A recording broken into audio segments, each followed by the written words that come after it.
ओम शांति।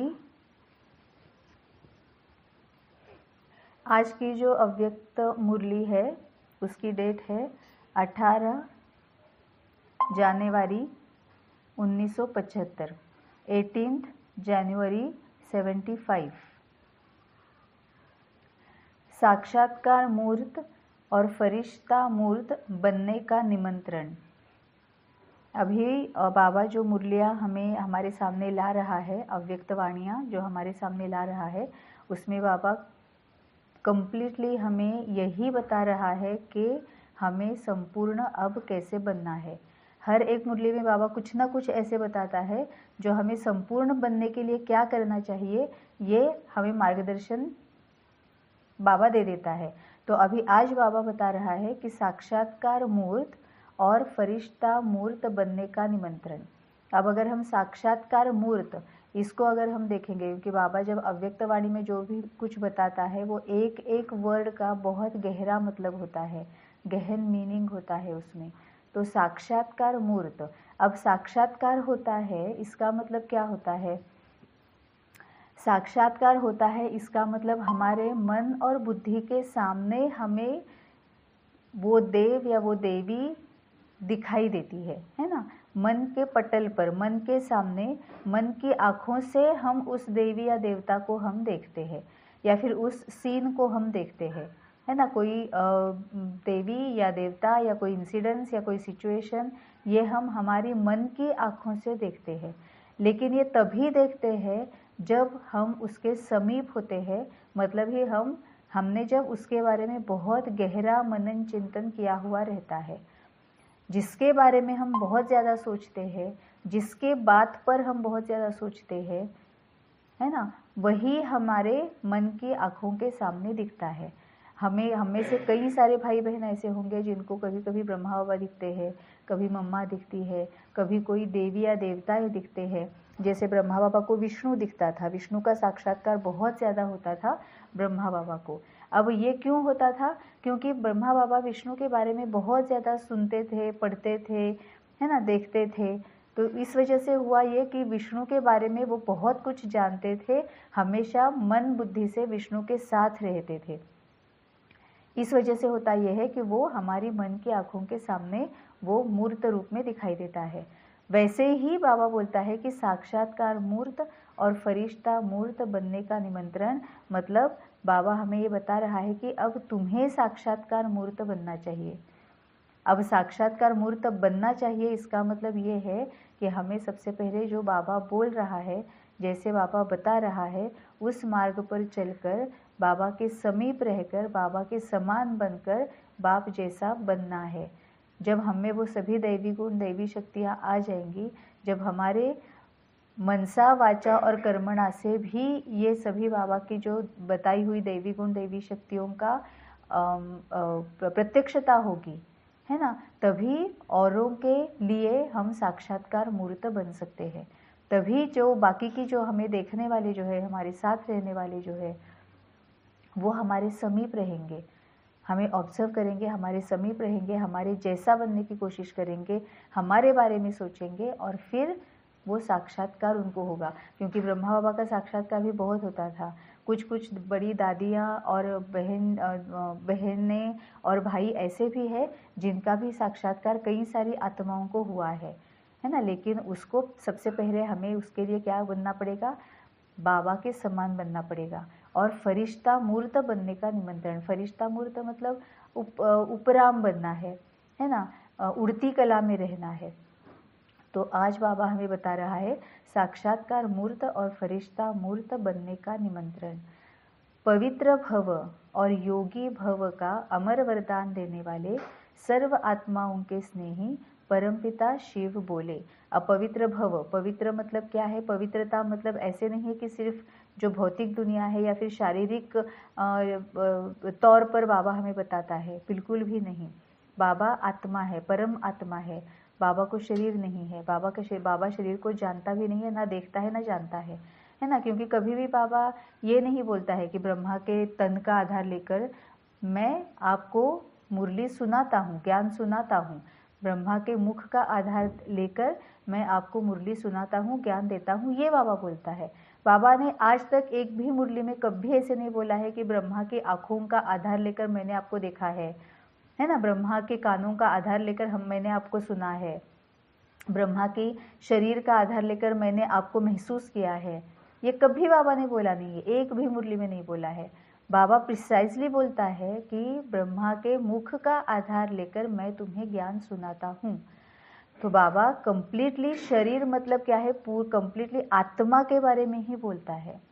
बाबा जब पहले पवित्रता के बारे में बोलता है तो आत्मा के लिए सबसे पहले आता है कि कोई भी वेस्ट और निगेटिव थॉट्स किसी के लिए भी नहीं। तो पवित्र भव मतलब हमारे संकल्प जो है, हमारे विचार जो है, हम जो सोचते हैं वो पूरी तरह से दैवी गुण और दैवी संस्कारों से भरा हुआ हो। किसी के भी बारे में कोई भी गलत या व्यर्थ संकल्प हम नहीं करें।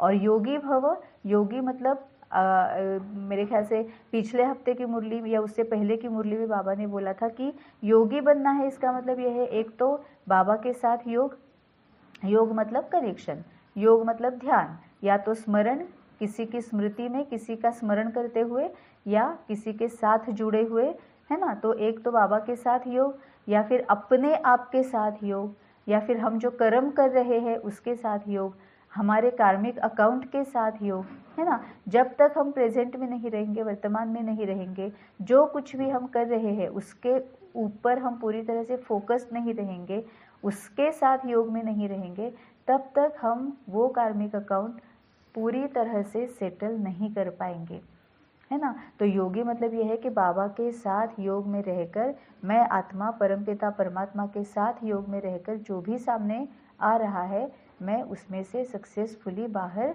जा रही हूँ। तो पवित्र भव और योगी भव का अमर वरदान देने वाले सर्व आत्माओं के स्नेही परमपिता शिव बोले। सर्व स्नेही आत्माओं को स्नेह का रिस्पॉन्स स्नेह से दे रहे हैं।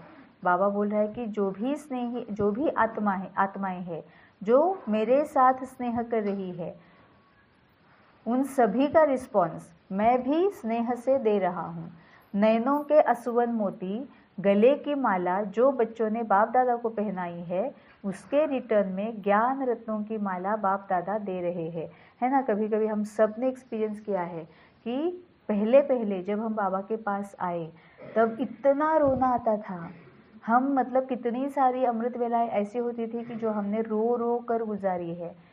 जैसे ही बाबा के पास जाते थे इतना रोना आता था, इतना रोना आता था, ऐसे लगता था कि ना मुझे ये संसार चाहिए, ना मुझे घर चाहिए, ना मुझे कोई रिलेटिव्स चाहिए, मुझे ये संसार चाहिए ही नहीं, मुझे बस बाबा के साथ रहना है, मुझे और कुछ नहीं चाहिए, मुझे बाबा के साथ रहना है, बाबा से बात करनी है, जो भी बाबा बोलता है वो मुझे समझना है, वो मुझे औरों को बताना है तो मुझे चलेगा, लेकिन मुझे सिर्फ ज्ञान की बातें करनी है, मुझे सिर्फ ज्ञान का मनन चिंतन करना है, मुझे सिर्फ बाबा के साथ विचार सागर मंथन करना है ना। ये सोच सोच के मतलब ऐसे भी कई सारी हम में से ऑलमोस्ट सभी हम भाई बहनें जिन्होंने बाबा को पहचाना, पक्का हमारा ये होता था कि मुझे सतयुग में जाना भी नहीं है, मुझे ये संगम युग ही चाहिए।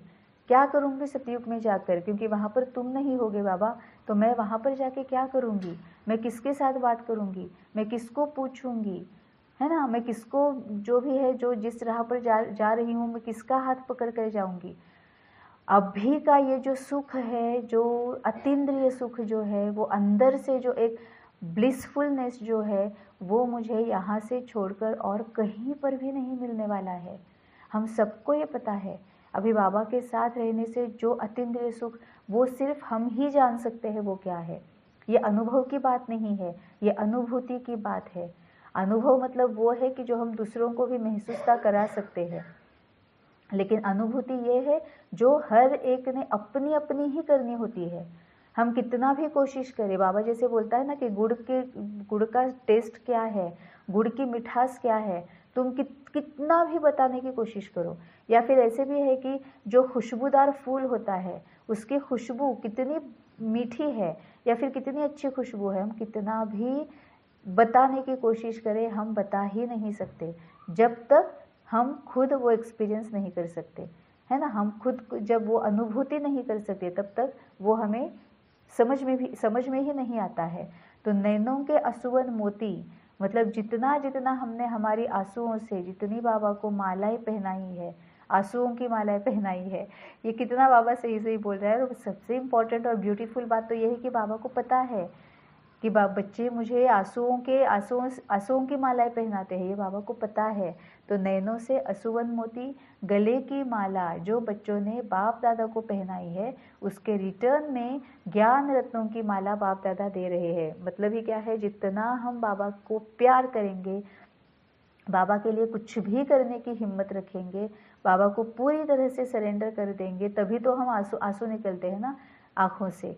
तो इतना जब हम करेंगे तो बाबा बोलता है इसके रिटर्न में मैं तुमको क्या देता हूँ, ज्ञान रत्नों की माला बाप दादा देता है। मतलब ऑब्वियसली ऐसे होता है ना कि बाबा के साथ ही बात कर रहे हैं तो पूरा ज्ञान, जितना पॉसिबल है उतना ज्ञान, जब तक हम चाहते हैं तब तक ज्ञान बाबा क्लियर कर देता है। तो आज अमृत वेले हर एक स्नेही बच्चे का संकल्प बाप दादा के पास पहुंच गया। हर एक की रूह रिहान, हर एक का शुभ संकल्प, हर एक का किया हुआ वायदा पहुंचा। अब इसमें से बाबा हमें क्या बता रहा है कि अब मैं हर एक के लिए अवेलेबल हूँ। तुम्हें कहीं पर भी जाने की ज़रूरत नहीं है। यहाँ जाओ, इस वतन में जाओ, वहाँ जाओ, उस वतन में जाओ, फिर आह्वान करो, फिर बाबा को बुलाओ, फिर सामने लाओ, फिर मन की आंखों से देखो, फिर बाबा के साथ बात करो, कोई ज़रूरत नहीं है। बाबा ने बोला, बाबा ने कितनी ही सारी मूर्तियों में बोला है, बस तुम बाबा बोलो और बाबा हाजिर है।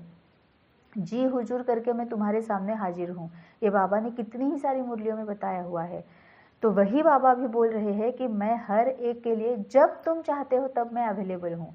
बस देर है कि तुम मुझे पूछ लो, तुम मेरे साथ बात कर लो, तुम मेरे साथ चर्चा करो, मनन चिंतन करो, विचार सागर मंथन करो, और मैं तुम्हारे साथ हूँ। मैं तुम्हारे सभी सवालों का, सभी जो भी तुम्हारी शंका है, डाउट्स है, क्वेश्चन है, क्वेरीज है, मैं सबका तुम्हें आंसर दूंगा, जवाब दूंगा। तो आज अमृत वेले हर एक स्नेही बच्चे का संकल्प बाप दादा के पास पहुंच गया। हर एक स्नेही बच्चे का बोला है बाबा ने।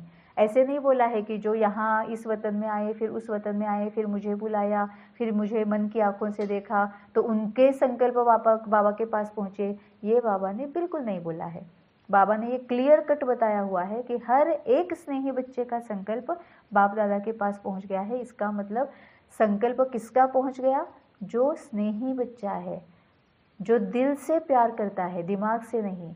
जब इश्यूज आते हैं, प्रॉब्लम्स आते हैं, माया आती है, तभी सिर्फ बाबा को बुलाता नहीं है। जो हर क्षण, हर संकल्प, हर कदम जो बाबा के साथ रहता है, जो बाबा को बुलाता है, जो बाबा को पूछता है, उस हर एक बच्चे का संकल्प बाबा के पास पहुंच गया है। हर एक की रूह रिहान, हर एक का शुभ संकल्प, हर एक का किया हुआ वायदा पहुंचा।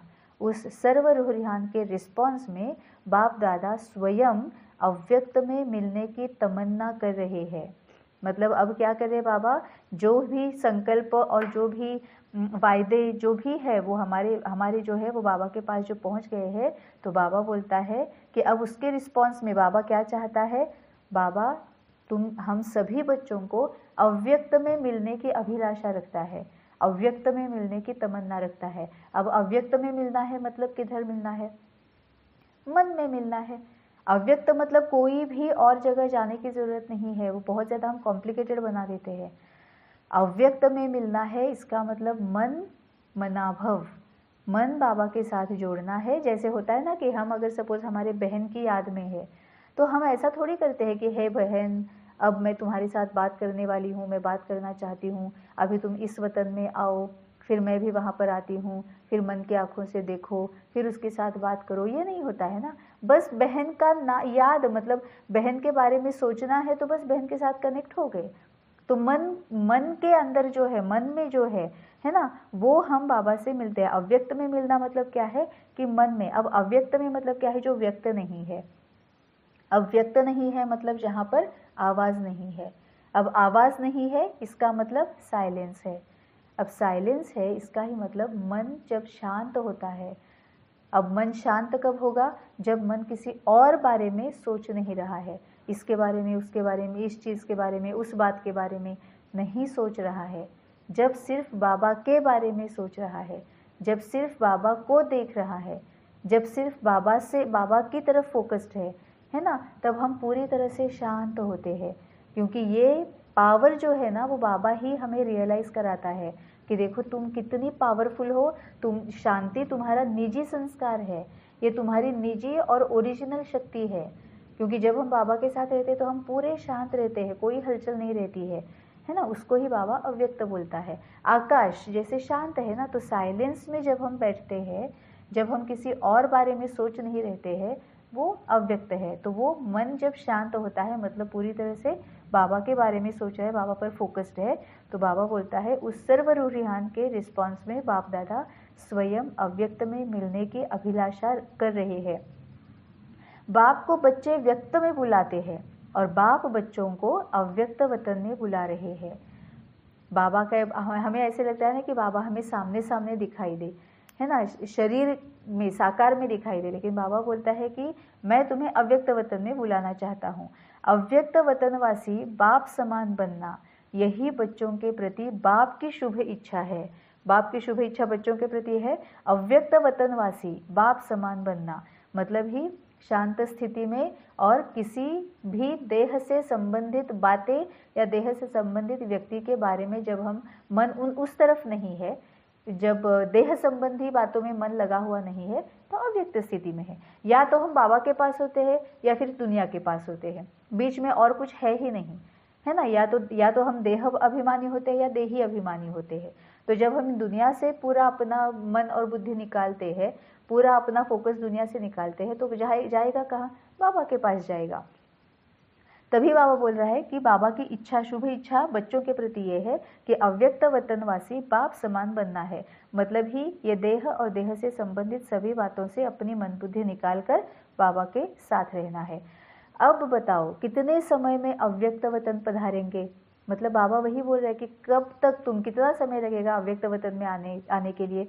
इसका ही मतलब बाबा हमें सेल्फ चेक कराने के लिए बोल रहा है कि अभी अगर तुम्हें मैं अव्यक्त वतन में बुला रहा हूँ, है ना, मतलब इस देह और देह से संबंधित बातों से अपनी मन बुद्धि निकालने के लिए बोल रहा हूँ, तो तुम्हें कितना टाइम लगेगा।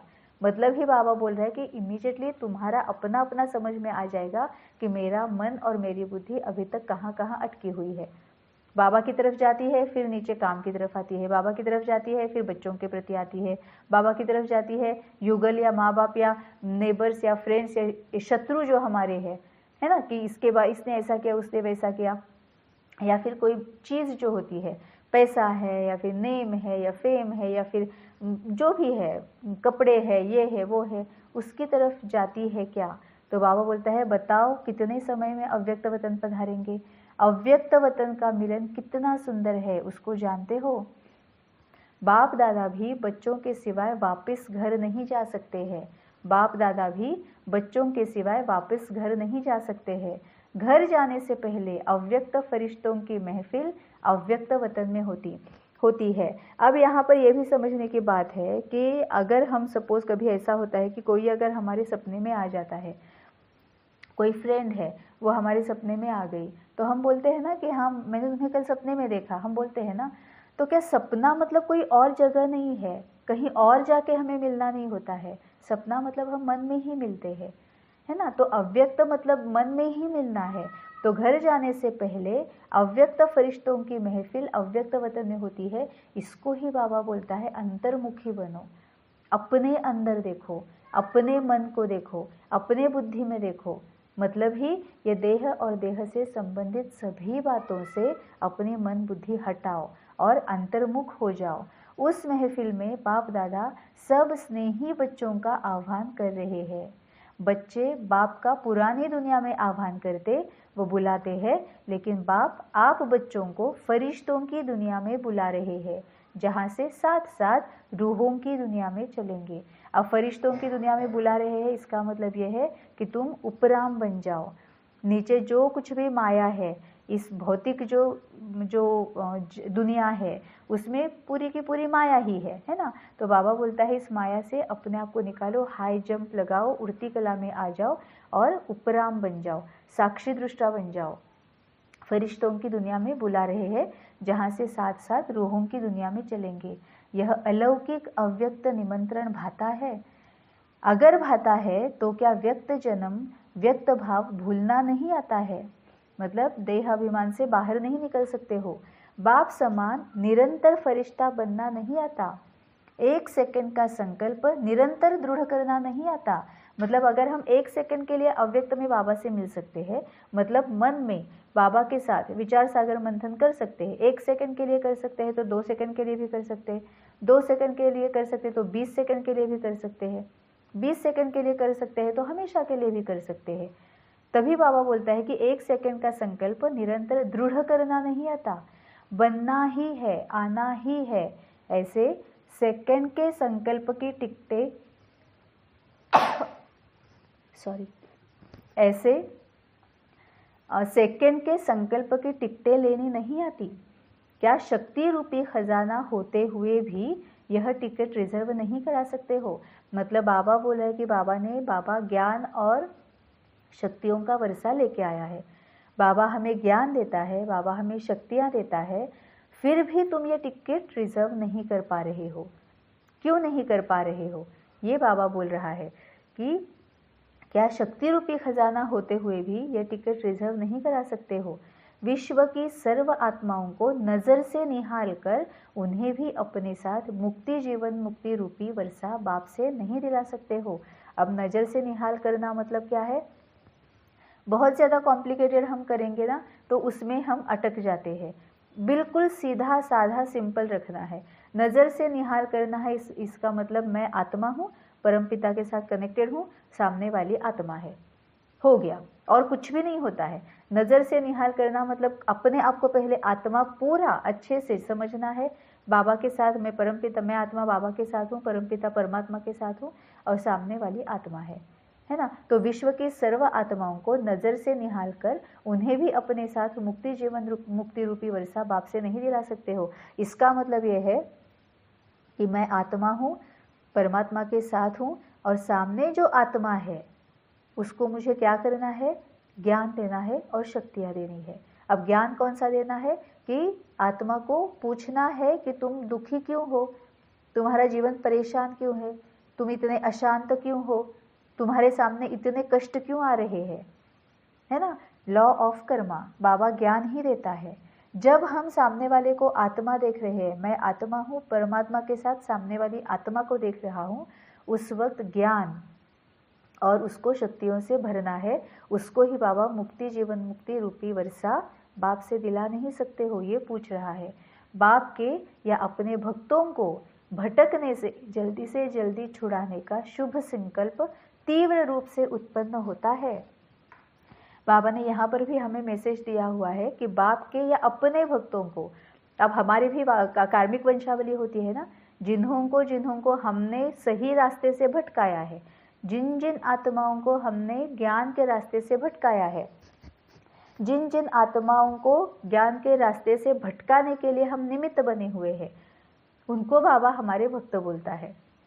लेकिन बाबा का क्या है कि बहुत मतलब शुगर कोटेड वर्ड्स यूज़ करता है बाबा। क्यों? क्योंकि बाबा चाहता है कि मेरे बच्चे हैं, है ना, मुझे मेरे बच्चों को मतलब ऐसे मार कर या बहुत कड़क भाषा में बात करके या फिर ऐसे दिल को लगने वाले वर्ड्स यूज़ करके मुझे मेरे बच्चों को दुखी नहीं करना है। वो पहले से ही दुखी है, और ज़्यादा उनकी जो गलतियां हैं, उनके जो विकार है, उनके जो दुर्गुण है, अवगुण है, कमियां हैं, कमज़ोरियां हैं, कैसे वो बार बार वही मिस्टेक्स कर रहे हैं, कैसे वो मतलब बिल्कुल भी बुद्धि नहीं चला रहे हैं, है ना। ये बाबा ये बच्चों को बता के मुझे उनको और दुखी नहीं करना है ना। तो बाबा ये करता है कि बाबा बहुत रहमदिल बनता है। और फिर बाबा पूछता है कि अपने भक्तों को, मतलब एक्चुअली वो हमारे भक्त है, मतलब इसमें ग्रेट फील करने जैसा एक्चुअली कुछ नहीं है। वो अपने भक्त है, इसका मतलब ये है कि कभी ना कभी उनको सही रास्ते से या ज्ञान के रास्ते से भटकाने के लिए हम निमित्त बने हैं। तो बाप के या अपने भक्तों को भटकने से जल्दी छुड़ाने का शुभ संकल्प तीव्र रूप से उत्पन्न होता है। जब हम छूटेंगे तभी तो हम औरों को छुड़ा पाएंगे ना। तो रहमदिल बाप के बच्चे हो, दुख अशांति में तड़पती हुई आत्माओं को देखते हुए सहन कर सकते हो, है ना। हमारा क्या होता है ना, आजकल तो बहुत ज़्यादा, जैसे ही फिर से ये अव्यक्त वाणियाँ शुरू हो गई है ना, जो भी इसके लिए ये अव्यक्त वाणी शुरू करने में निमित्त बने हुए हैं, उनका बहुत बहुत बहुत मन से शुक्रिया। क्योंकि जैसे ही फिर से ये अव्यक्त वाणी शुरू हो गई है ना, वैसे वैसे सूक्ष्म चेकिंग शुरू हो चुका है ना। ये हम सभी का एक्सपीरियंस है, सूक्ष्म चेकिंग शुरू हो गया है। क्योंकि यहाँ पर बाबा जो बोलता है ना कि रहमदिल बनो, दुख अशांति में तड़पती हुई आत्माओं में बल भरो, ये बाबा मुरली में बोलता है ना। तो अब अपने आप ही ये होता है कि सामने अगर विकारी आत्मा है, अवगुणों से भरी आत्मा है ना, तो उसके ऊपर अब रहम आता है ना। मतलब ये होता है कि ये सोचना बहुत ज़रूरी है कि बहुत प्यार से अगर हम ये सोचेंगे ना कि why he did what he did, उसने जो भी किया है वो क्यों किया है, उसकी कोई गलती नहीं है, उसने जानबूझकर ये गलती नहीं की है, बेचारा वो निर्बल है ना। जैसे मैं निर्बल थी बाबा के पास आने से पहले, है ना। तो मैंने क्या सोचा कि why I did what I did, मैंने जो भी किया वो मैंने क्यों किया। बाबा ने बहुत प्यार से पूछा कि बच्चे तुमने ये क्यों किया, तुम्हें पता है, तुमने औरों को दुख दिया, तुमने औरों का अपमान किया, तुमने औरों के बारे में ईर्ष्या फील की, है ना। तुमने औरों के रास्ते में अगर वो सक्सेसफुली आगे जा रहे हैं तो उसमें अड़चनें तुमने डाली, तुमने चोरी की है, तुमने ठगी की है, तुमने भ्रष्टाचार किया है, तुमने झूठ बोला है।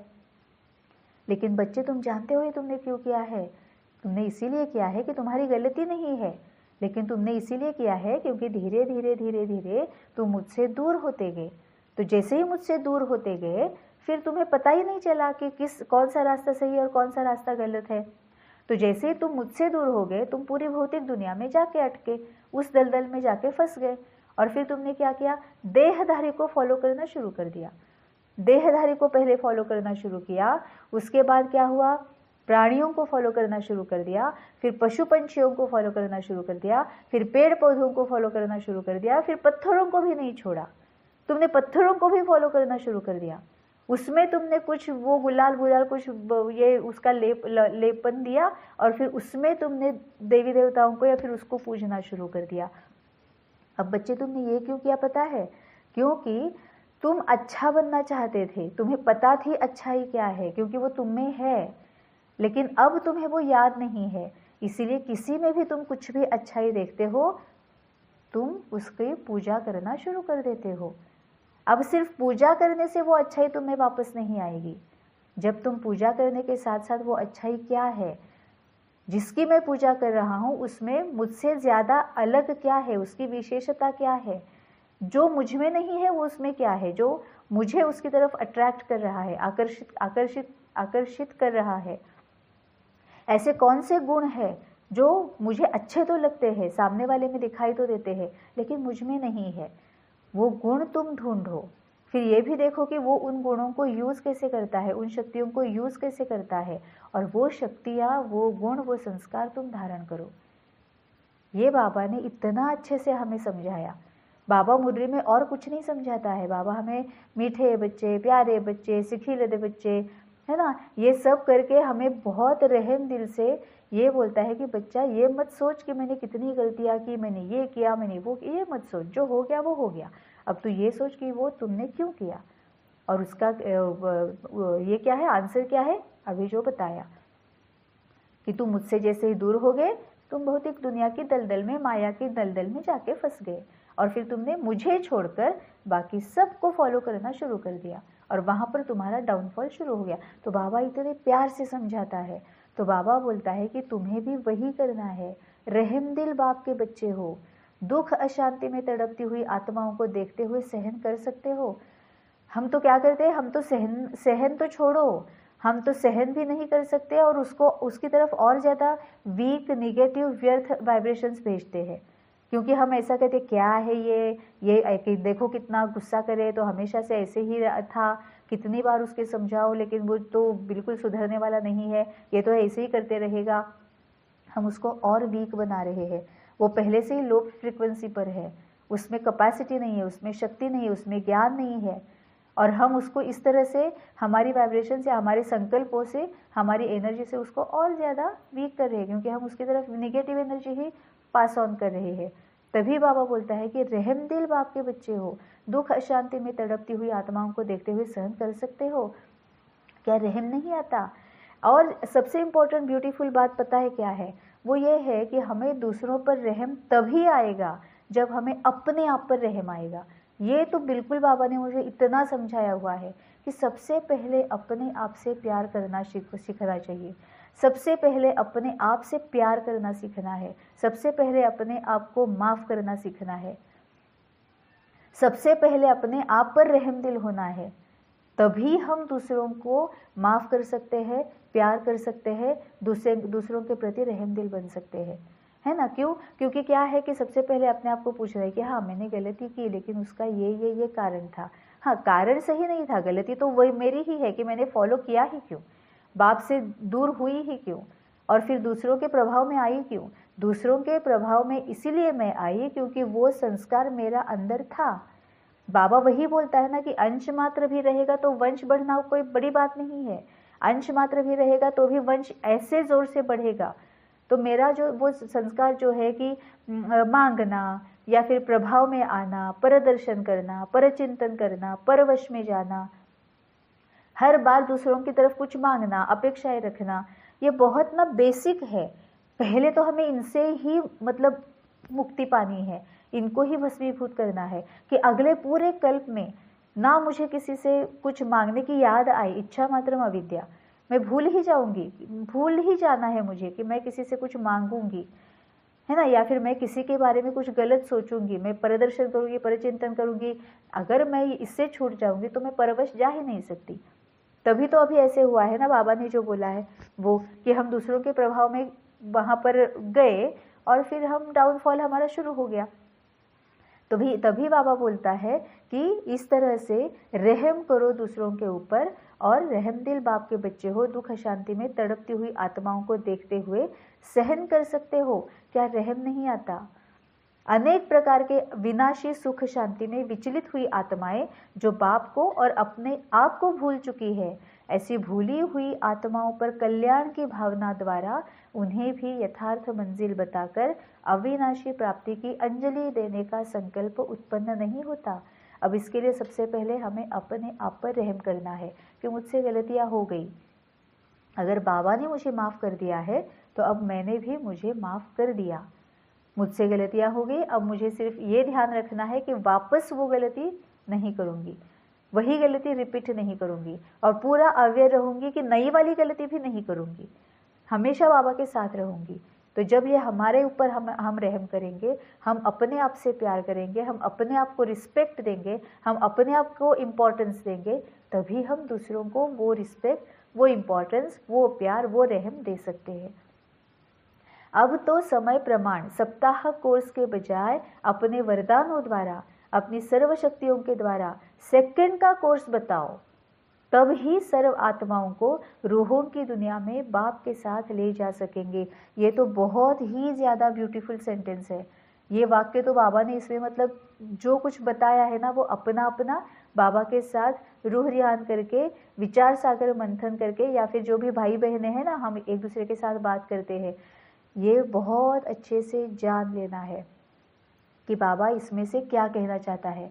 बाबा बोल रहा है अब तो समय प्रमाण, मतलब अब समय बदल चुका है। जैसे जैसे हम आगे आए हैं समय बहुत कम रह गया है, समय रादर है ही नहीं हमारे पास। तो अब तो समय प्रमाण सप्ताह कोर्स के बजाय अपने वरदानों द्वारा, अपनी सर्वशक्तियों के द्वारा सेकंड का कोर्स बताओ। मतलब जो 7 दिन का कोर्स होता है, बाबा बोल रहा है कि अब तो इतना भी समय नहीं कि वो उसको बुलाए, उसको बताए, फिर 7 दिन का कोर्स करवाए, फिर उसको समझ में आएगा, फिर उसके ऊपर वो विचार सागर मंथन करेगा, फिर उसके धारणा में वो आएगा। इतना समय बचा ही नहीं है। बाबा बोल रहे हैं कि 1 सेकंड का कोर्स बताओ। इसका ही मतलब क्या है, मैं आत्मा हूँ, परमात्मा के साथ सामने वाली आत्मा है ना। और उसमें भी बाबा ने इंस्टेंट विधि बताई हुई है कि बस उनको शक्तियाँ दे दो, उनको शक्तियाँ दे दो, माफ़ कर दो, शक्तियाँ दे दो, और उनको बल, उनमें बल भरो। तो अपनी सर्व शक्तियों के द्वारा सेकंड का कोर्स बताओ, तब ही सर्व आत्माओं को रूहों की दुनिया में बाप के साथ ले जा सकेंगे। अशरीरी भव, निराकारी भव, निरहंकारी और निर्विकारी भव का वरदान वरदाता द्वारा प्राप्त हो चुका है ना। ये 4 वरदान तो बाबा हमेशा देते रहता है कि अशरीरी भव, इसका मतलब ये है कि देह से संबंधित सभी बातों से मन बुद्धि को निकालो। इसका भी मीनिंग बहुत गहरा है। अब देह से संबंधित सभी बातों से मन बुद्धि निकालना है। इसका मतलब क्या है? इसका मतलब यह है कि सबसे पहले तो अपने ईगो से बाहर निकलना है। इसने ये कहा, उसने वो नहीं कहा, अंदर जो कुछ भी चुभ रहा है उसमें से बाहर निकलना है। अब क्यों चुभ रहा है? अगर कभी कुछ चुभता भी है, कोई अपना अपमान करता है, या फिर कोई बात नहीं करता है, या फिर कोई अहंकारी आत्मा सामने आती है, या फिर कोई ईर्ष्या करता है ना, अंदर कुछ तो चुभता है। सबसे पहले तो बाबा से यही पूछना है कि मुझे चुभ क्यों रहा है। क्यों? बाबा इमीडिएटली बोलेगा तुम्हें सहन शक्ति नहीं है, या फिर तुम्हें सहयोग देने की भावना नहीं है, या फिर तुम्हें लेट गो करने की भावना नहीं, भावना नहीं, लेट गो करने की शक्ति नहीं है, सहन शक्ति नहीं है, एक्सेप्टेंस पावर नहीं है, ये कुछ भी नहीं है, डिसीजन पावर भी नहीं है। अदरवाइज जब भी चुभ जाता है ना, इमीडिएटली मेरे पास भागते, ये डिसीजन सबसे पहले लेते। लेकिन अगर तुम इमीडिएटली मेरे पास नहीं आ रहे हो तो डिसीजन मेकिंग पावर भी तुम्हारे पास नहीं है ना। तो अशरीरी भव, इसका मतलब जो कुछ भी हमें दुख दर्द कष्ट हो रहा है, अशांति हो रही है, असंतुष्टि हो रही है, जो कुछ भी चुभ रहा है, सबसे पहले बाबा के पास भाग जाना है। तो बाबा हमें ज्ञान और पूरा ज्ञान क्लियर कर देता है ये क्यों हो रहा है ना। इसका मतलब ही ईगो से बाहर निकलना है। निराकारी भव, इसका मतलब आत्मिक स्थिति में रहना है। मैं आत्मा हूँ। अब मैं आत्मा हूँ मतलब क्या है? ये 5000 साल की साइकिल है, 5000 साल का कल्प है। पता नहीं मैं कब आई हूँ। मैं जब इस पृथ्वी पर आई तब मैं बहुत अच्छी थी, है ना, सभी दैवी गुण, दैवी संस्कार, दैवी शक्तियों से भरपूर थी। जैसे जैसे जैसे मैं जन्म लेती गई वैसे मेरा डाउनफॉल होता गया। डाउनफॉल हुआ मतलब क्या है कि मैंने मेरे गुण जो है, संस्कार जो है, शक्तियाँ जो है, वो धीरे धीरे यूज़ करना बंद कर दिया। मैं दूसरों के प्रभाव में आ गई, देहधारी के प्रभाव में आ गई, और उससे मैंने दुर्गुण सीख लिए। फिर मैंने झूठ बोलना सीख लिया, फिर मैंने अपमान करना सीख लिया, फिर मैंने चोरी करना सीख लिया, फिर मैंने आलस करना सीख लिया, फिर ईर्ष्या के भाव उत्पन्न करके उस वैसे कुछ बोलना शुरू कर दिया, मैंने अपेक्षा करना शुरू कर दिया, है ना। मैं दूसरों को देखकर, देहधारी के प्रभाव में आकर, मतलब परवश होकर। अब परवश मतलब इसका भी बहुत बड़ा अर्थ है। एक तो दूसरी आत्माओं के वश में जाना, या फिर अपने देह के वश में जाना, है ना। तो परवश में हो गई। तभी बाबा बोलता है कि निराकारी भव मतलब पूरी तरह से आत्मिक स्थिति में रहो। मैं आत्मा हूँ, मेरा ऐसे ऐसे डाउनफॉल हुआ है, अब बाबा आया है, फिर से बाबा मुझे मेरे निजी संस्कार बता रहा है, कैसे उसमें पूरी तरह से भरपूर होना है वो बता रहा है। तो आत्मिक स्थिति में जब तक हम नहीं रहेंगे तब तक ये पूरी तरह से हम कर नहीं पाएंगे। तो निराकारी भव मतलब जिसको आकार नहीं है। देह को आकार है ना, पुरुष का है, स्त्री का है, बच्चे का है, बूढ़े का है। इस आकार में, हम आकार में ही तो अटके हुए हैं, तभी तो प्रॉब्लम हो गई है, तभी तो डाउनफॉल आ गया। तो निराकारी भव मतलब जिसको आकार नहीं है, इसका मतलब आत्मा, आत्मा को आकार नहीं है। निरहंकारी, निरहंकारी मतलब कोई भी अहंकार नहीं। ऐसे बोला जाता है कि भक्ति में भी और ज्ञान में भी एक लास्ट वाला जो अहंकार होता है ना, तो जो भक्ति मार्ग के हैं उनको भी लास्ट अहंकार, बाकी सभी अहंकार खत्म हो जाएंगे, लेकिन एक अहंकार लगता है कि मैं तो इनका भक्त हूँ। भक्ति में जो होते हैं उनको ये लास्ट वाला भक्ति का अहंकार रह जाता है, मैं तो इनका, इस देवता का भक्त हूँ। और ज्ञान वाले जो है ना, मतलब अभी हम जो है बाबा के पास जो आए हैं, उनको ज्ञान का अहंकार रह जाता है कि मुझे सब पता है, मैं सब कुछ जानता हूँ। अहंकार नहीं होना चाहिए, है ना। तो निरहंकारी भव मतलब कोई भी तुम्हें अहंकार नहीं होना चाहिए। और निर्विकारी भव मतलब पूरी तरह से विकार मुक्त। तो ये वरदान वरदाता द्वारा प्राप्त हो चुका है ना। अब ऐसे वरदान को साकार रूप में लाओ, मतलब वो प्रत्यक्ष करने हैं, अर्थात स्वयं को ज्ञान मूर्त, याद मूर्त और साक्षात्कार मूर्त बनाओ। बाबा ने स्टेप बाय स्टेप बोला है, ज्ञान मूर्त, याद मूर्त, साक्षात्कार मूर्त। मतलब सबसे पहले तो योग में जाओ, बाबा के साथ योग में रहकर ज्ञान ले लो, ज्ञान की मूर्त बनो तुम। कोई भी प्रॉब्लम सामने आएगा, तुम्हारे सामने आएगा तो भी बाबा से बात करो, क्लियर हो जाएगा। कोई और अगर तुम्हारे पास प्रॉब्लम्स लेके आएंगे, इश्यूज लेके आएंगे, बाबा के साथ रहो, ऑटोमेटिकली तुम्हारा भी ज्ञान क्लियर हो जाएगा, है ना। तो तुम्हारे मनसा वाचा कर्मणा से ज्ञान प्रत्यक्ष होना चाहिए, उसी को मूर्त बोलते हैं। स्वरूप मूर्त, इसका मीनिंग सेम है। तो ज्ञान स्वरूप बन जाओ, ज्ञान मूर्त बन जाओ, मतलब मनसा वाचा कर्मणा बाबा कई सारे इसके लिए ये यूज़ करता है कि मुख से ज्ञान मोती ही निकले, ज्ञान रत्न निकले, ज्ञान रत्नों को बांटो, है ना, मैं ज्ञान रत्नों की माला तुम्हें पहनाता हूँ, है ना। इसका मतलब मनसा वाचा कर्मणा ज्ञान ही आना चाहिए। याद मूर्त मतलब याद तो कौन सी याद है, एक तो मैं आत्मा हूँ, परमात्मा के बच्ची हूँ, परमात्मा के साथ हूँ, सामने वाली आत्मा है, मुझे आत्मिक स्थिति में रहना है।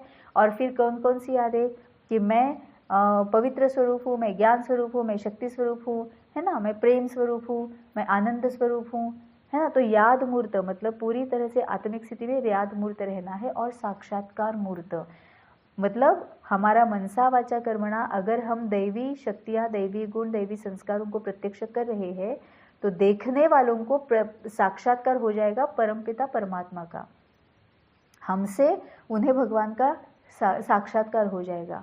तो स्वयं को ज्ञान मूर्त, याद मूर्त और साक्षात्कार मूर्त बनाओ। जो भी सामने आए उसे मस्तक द्वारा मस्तक मणि दिखाई दे, नैनों द्वारा ज्वाला दिखाई दे और मुख द्वारा वरदान के बोल निकलते हुए दिखाई दे। मतलब बाबा ने वो भी क्लियर किया कि कैसे होना है हमें, कि जो भी सामने आए उसे मस्तक द्वारा मस्तक मणि दिखाई दे, एक रोशनी दिखाई देती है, वो जो एक चमक है ना वो दिखाई देती है। हम सब ने वो एक्सपीरियंस किया है कि कभी कभी सच में हम इतना बाबा के साथ रहते हैं ना तो सामने वाला बोल देता है कि मतलब तुम चमक रही हो, या फिर उनको कुछ अलग दिखाई देता है ना। तो मस्तक मणि दिखाई दे मतलब ही और कि क्या है, प्रैक्टिकली हमारे लिए क्या बाबा का मैसेज है, मस्तक मणि दिखाई दे मतलब आत्मिक स्थिति में रहो, मैं आत्मा हूँ, परमात्मा के साथ हूँ, सामने वाली आत्मा है। नैनों द्वारा ज्वाला दिखाई दे और मुख द्वारा वरदान के बोल निकलते हुए दिखाई दे। अब नैनों द्वारा ज्वाला मतलब क्या, उसमें से आग थोड़ी ना निकलेगी। नैनों द्वारा ज्वाला इसका मतलब यह है कि हम अगर किसी को ऐसा देखते हैं जिसको बहुत ज्ञान है, सिर्फ बाबा का ही नहीं, बाबा के पास आने से पहले भी जो बहुत ज़्यादा मतलब इंटेलिजेंट होते हैं, जनरल नॉलेज जिनका बहुत ज़्यादा होता है, या फिर जो काफ़ी सारी बातों को बहुत अच्छे से जानते हैं, उनकी आँखों में एक अलग सी चमक होती है। वो चमक जो है वो दिखाई देती है, वो आँखें ना रोशनी होती है उनकी आँखों में, है ना। इसमें एक ये है एग्जाम्पल अभी बाबा याद दिला रहा है, जैसे प्रतिमा दीदी है ना, वैसे अगर देखा जाए वो आँखों से देख नहीं सकते हैं। अब जिनको आँखों से दिखाई नहीं देता है उनकी आँखें और दीदी की आँखें, पूरा ज़मीन आसमान का डिफरेंस है ना। वो आँखों से उनके ज्ञान दिखाई देता है, ज्ञान की जो समृद्धि है, ज्ञान की जो संपन्नता है, ज्ञान का जो रिचनेस है वो आँखों से दिखाई देता है, एक चमक दिखाई देती है, ज्ञान में आँखों में से रोशनी दिखाई देती है। तो नैनों द्वारा ज्वाला दिखाई दे और मुख द्वारा वरदान के बोल निकलते हुए दिखाई दे। जैसे अब तक बाप दादा के महावाक्यों को साकार स्वरूप देने के लिए निमित्त बनते आए हो, अब इस स्वरूप को साकार बनाओ। मतलब ये जो आत्मिक स्वरूप है उसको बाबा बोल रहा है अभी उसको साकार बनाओ, मतलब कि आत्मिक स्थिति जो तुम्हारी है इसको मनसा वाचा कर्मणा हमें प्रत्यक्ष करना है। तो अभी आज की मुरली जो है बाबा ने किसी लिए चलाई है, क्या बताने के लिए, कि हमें साक्षात्कार मूर्त और फरिश्ता मूर्त बनना है। ओम शांति।